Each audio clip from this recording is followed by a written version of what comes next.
Pendant le 19e siècle, la ville de New York devient la plus grande ville aux États-Unis, avec plus de 200 000 habitants. Cette ville commence à s'agrandir vers le nord de l'île de Manhattan.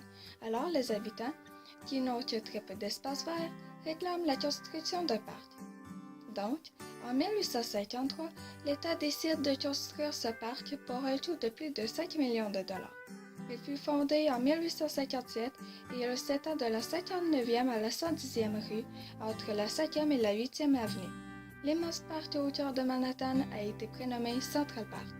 Pour aménager ce parc, il a fallu enlever des roches à l'aide d'explosifs et de détruire des habitations.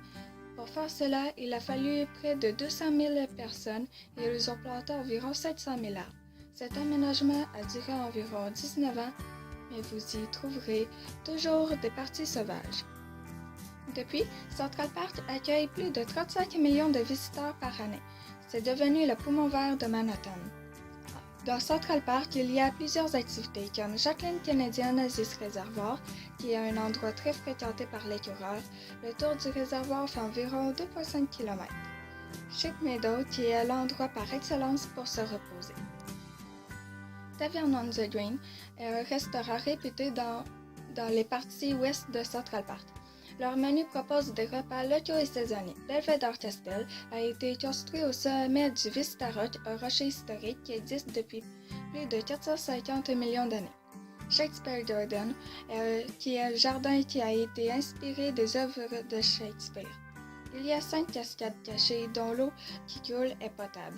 Pour les trouver, il faut accéder au parc du côté ouest, à la 102e Street et suivre du lot jusqu'à la 106e Street. Bethesda Terrace a été dessiné comme le cœur de Central Park et il se trouve l'une des fontaines les plus connues au monde, surnommée Angel of the Writers. Loeb Bathhouse, qui est un endroit pour louer des barques, des pédalos et des gondolas romantiques. Lombard Bunchell, qui est un kiosque en forme de coquillage où des concerts sont joués. Il fut construit en 1923. C'est le seul bâtiment néoclassique. En hiver, Central Park a 2 patinoires, la patinoire récréative et celle pour le hockey sur glace. The Great Lawn, qui est un terrain pour pratiquer de nombreux sports comme le baseball et le basket. En été, il y a aussi un cinéma en plein air gratuit. Strawberry Field, qui est un monument qui fut créé en la mémoire de John Lennon, des Beatles, et fut inauguré à l'endroit qu'il fréquentait souvent, après avoir été tué en 1980 devant son appartement près de Central Park. Le zoo est la ferme de découverte, qui est l'endroit qui a inspiré les auteurs du film de Madagascar. Dans Central Park, il y a eu plusieurs films et émissions qui ont été tournés. Par exemple, Maman j'ai encore raté l'avion, Coup de foudre à Manhattan, King Kong, le film d'animation Madagascar, Avengers, Les Animaux Fantastiques et un épisode de la série Doctor Who. Mais il y a aussi eu plusieurs artistes qui ont été accueillis à Central Park, comme Bob Marley and the Wailers, Elton John, Sheryl Crow et Bon Jovi.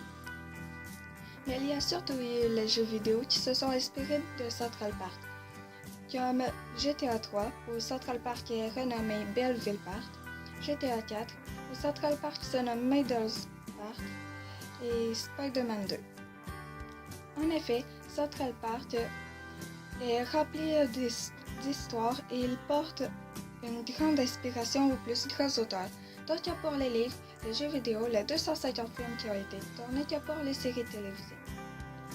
Un immense parc urbain au cœur de Manhattan, Central Park est en effet le poumon vert de cette grande métropole hérissée.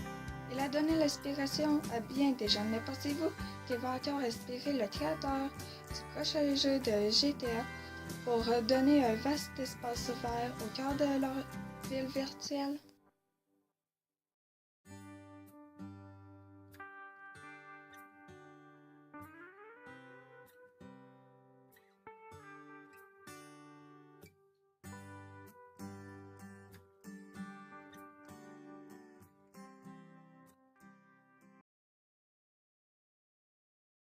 Created using Powtoon.